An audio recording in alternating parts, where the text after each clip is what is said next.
Visionnaire Architecture, bonjour, bienvenue dans ce nouveau tutoriel. Donc aujourd'hui, je vais tester ce logiciel pour vous, donc ce Visionnaire Architecture. Avant qu'on aille plus loin, pensez à vous abonner à la chaîne et activer la petite clochette des notifications, ça, c'est pour ne rien louper. Donc tout de suite, bienvenue sur l'environnement Visionnaire Architecture. Alors, on peut accéder à toute une rubrique. C'est un logiciel qui est payant. C'est important de le dire. Je vais tout de suite tester avec un nouveau projet. Avant-projet et permis de construire. On va essayer quelque chose de vierge. J'aime bien tester. Pourquoi ? Parce que ça permet de voir toutes les possibilités du logiciel. Alors, première chose, je vois là un rendu et je peux faire de la coupe, etc. Alors, ça a l'air assez sympathique à voir comment ça fonctionne concrètement. Alors, au niveau construction, on a accès à un certain nombre de choses. Visiblement, on peut faire des éléments de structure. Ça, c'est plutôt pas mal. Alors j'ai pris une version ici, donc il y a des détails d'angle, etc. Et puis il y a des ouvertures. Donc on peut faire visiblement des murs. Donc c'est assez bien foutu comme truc. On va tester quelque chose. Donc à chaque fois il me met l'assistant tutor. Ok. Bon, j'en ai pas forcément besoin. Je vais tester comme ça.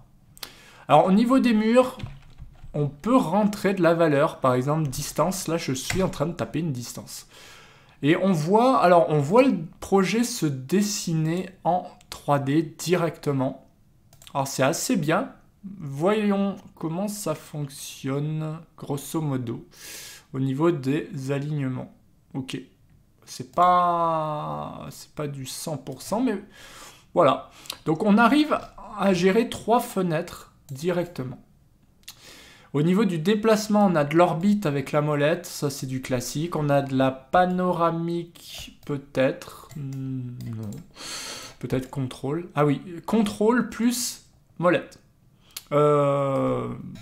Molette maintenue, d'accord ? Juste molette, c'est l'orbite. Alors, le déplacement, je le trouve un poil lent. Mais bon, c'est pour tourner autour du bâtiment en même temps. Ah oui, donc tant qu'on laisse appuyer, en fait, c'est parce que c'est un orbite. Faut lâcher. Ouais. Non, j'ai rien dit. En fait, si je le maintiens, ça continue à faire de l'orbite. Si je le lâche, je me retrouve dans du cas classique. Donc c'est plutôt bien vu. Si je veux tourner autour de mon bâtiment, je laisse appuyer, c'est plutôt bien vu. D'accord, d'accord. Donc on voit ici le bâtiment se dessiner. Ça, c'est quoi ? C'est peut-être une façade, on verra après. Donc je peux travailler ici en 3D, en 2D. C'est plutôt bien vu. Je peux gérer aussi de la panoramique, et je peux gérer des zooms en temps réel. D'accord. Donc c'est plutôt bien vu. On va tester tout de suite les portes. Alors je vais tester une porte comme ça. Donc à chaque fois j'ai le tuto, c'est pas mal. Mais je vois par rapport à la position de mon curseur que c'est assez intuitif quand même. Donc je le mets comme ça et la porte, je la vois apparaître. Ça, c'est plutôt pas mal. Très bien. Maintenant, je vais essayer de voir les fenêtres. Donc je vais mettre... Alors à chaque fois, il m'affiche ça, j'en ai pas forcément utilité. Alors j'ai possibilité de choisir des fenêtres dans le catalogue ici. Voilà. Et je peux, je pense, si je double-clique, les utiliser et faire OK. Alors les fenêtres, c'est un petit peu différent, j'ai l'impression. Non, pas tant. Ok. Alors, ce qui est pénible, c'est que, vous voyez, à chaque fois, il m'affiche ça. Moi, ce que je veux, c'est pouvoir avoir la main. Donc, voilà. Je clique des fenêtres, un petit peu au hasard, d'ailleurs. J'en mets un petit peu partout. Voilà. Et c'est pas mal, hein, parce qu'on voit au niveau de la navigation, bah, c'est plutôt cool. Voilà. Je tourne autour de mon bâtiment. Tout simplement. Donc ça, c'est pas mal. La vitesse avec laquelle je le balance et que je maintiens, ça va définir la vitesse. Ça donne un peu le tournis. Voilà. Donc vous voyez, l'idée, c'est de travailler là-dessus. Je le trouve super bien fait au niveau de la navigation, finalement. Voilà. Alors là, je vois visiblement visiblement une façade ou une coupe se dessiner. Je ne sais pas exactement où il se positionne, mais à mon avis, si je clique là, donc voilà, j'ai possibilité de choisir et je vois que je suis plutôt sur cette façade-là. J'ai l'impression que je suis un petit peu sur cette façade. Voilà. Mais franchement, très bon outil, hein. Très bonne surprise. Intérieur, donc j'ai plusieurs possibilités. Je peux mettre des appareils électroménagers. Comme d'habitude, il m'enquiquine avec ça. Mais je peux choisir, par exemple ça, je vais choisir ça, ou alors je vais choisir un réfrigérateur, voilà, bah, tout simplement, je vais le balancer ici. Et je le vois apparaître là. Voilà, donc je le vois apparaître ici. Donc je vais faire la même chose avec un meuble comme ça. Si je clique ici, tac, je vais recommencer. Je peux même mettre des prises, hein. Donc je vais essayer de mettre une prise de courant là. Bah, je la vois ici. C'est tout petit, une prise, mais bon, elle apparaît bien. Je vais essayer de mettre un petit peu de mobilier. Donc toi, tu t'en vas. Pourquoi pas une chaise? Eh bien, allez, c'est parti. Tac. Vous voyez, la chaise, elle apparaît ici. Je peux en mettre plusieurs sans problème. Je vais essayer de mettre une table. C'est où? Je vais essayer d'aller dans table ici. Table carrée. Tac. Et de mettre... Alors plutôt rectangulaire pour le coup. Voilà. Et ben c'est pas mal ça. J'ai réussi facilement à mettre des chaises, des tables, un frigo, enfin tout un meuble ici. Voilà, je fais échappe. Donc je peux vraiment faire tourner maintenant mon bâtiment. Donc si je veux faire un panoramique, je maintiens bien contrôle et je fais et j'avance. Voilà. Donc j'essaie. Faut pas se tromper, je suis habitué à l'inverse, c'est pour ça. Donc voilà, je peux double-cliquer et changer les dimensions de mon frigo, four encastré, tout le bazar. C'est assez rigolo. C'est plutôt pas mal. Si je tape 200, on va voir ce qui se passe. Ok. Et ben voilà, ça change. Parfait. Donc ça, c'est tout ce qui est intérieur, mobilier, etc.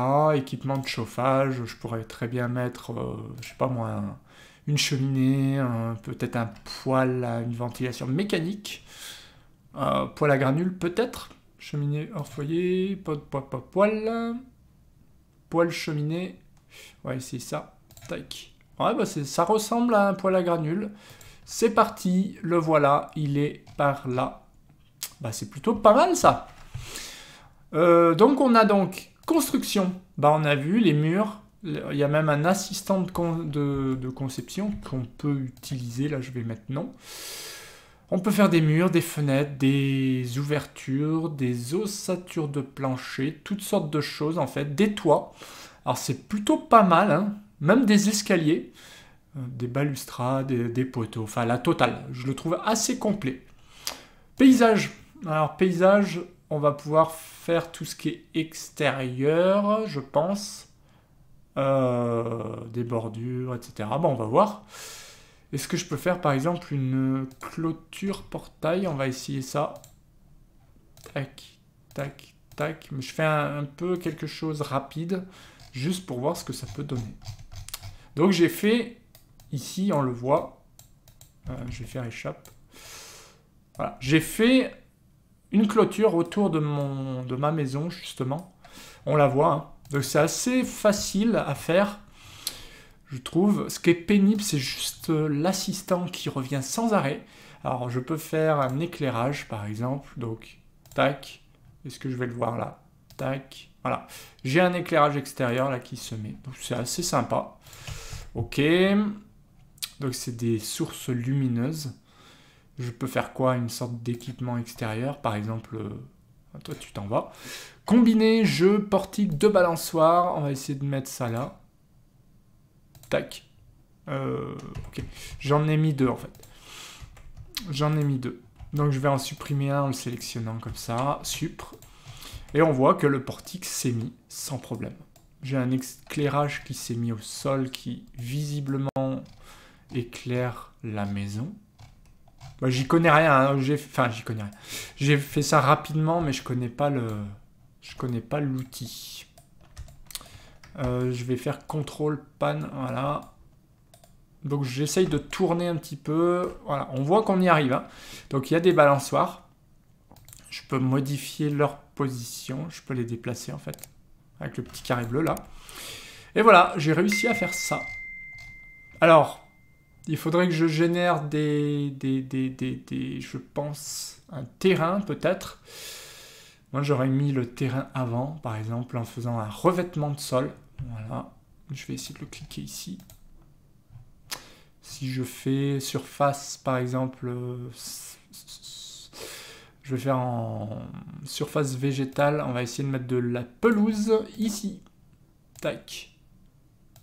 Voilà. Ah. J'aurais pas dû la mettre comme ça, c'est pas très grave. Et terminé. Clic droit, terminé. Donc on voit ici apparaître de la pelouse. Bah, bien sûr, ça apparaît dans la maison. C'est un peu idiot, d'accord.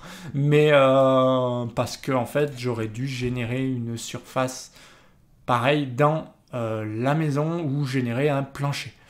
Je vais pas trop m'embêter. L'idée, c'est de vous montrer comment ça fonctionne rapidement. Je peux générer toutes sortes de choses. Alors, ça marche avec Archiwizard, que je ne connais pas. Mais vous pouvez aller plus loin. Vous pouvez accéder au plan cadastral. Donc ça, c'est des commandes supplémentaires. On peut avoir un tableau de surface. Tableau des surfaces, ok. Directement, donc, de tout ça. Ça, c'est plutôt pas mal. C'est plutôt pas mal. Donc, on voit un petit peu le rendu, là, de ce que j'ai fait. On voit la 3D. C'est plutôt sympa, hein.